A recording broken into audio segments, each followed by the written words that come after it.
مومنو، اسی اللہ کی طرف رجوع کیے رہو اور اس سے ڈرتے رہو اور نماز قائم کرتے رہو اور مشرکوں میں نہ ہونا، اور نہ ان لوگوں میں ہونا جنہوں نے اپنے دین کو ٹکڑے ٹکڑے کر دیا اور خود بھی فرقے فرقے ہو گئے۔ ہر فرقہ اسی میں مگن ہے جو اس کے پاس ہے، اور جب لوگوں کو تکلیف پہنچتی ہے تو اپنے پروردگار کو پکارتے ہیں اسی کی طرف رجوع کرتے ہوئے۔ پھر جب وہ ان کو اپنی رحمت کا مزہ چکھاتا ہے تو ایک فریق ان میں سے اپنے پروردگار کے ساتھ شرک کرنے لگتا ہے تاکہ جو ہم نے ان کو بخشا ہے اس کی ناشکری کریں۔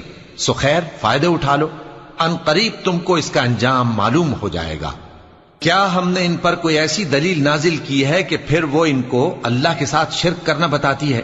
اور جب ہم لوگوں کو اپنی رحمت کا مزہ چکھاتے ہیں تو وہ اس سے خوش ہو جاتی ہیں، اور اگر ان کے اعمال کے سبب جو ان کے ہاتھوں نے آگے بھیجے ہیں انہیں کوئی تکلیف پہنچے تو نا امید ہو کر رہ جاتے ہیں۔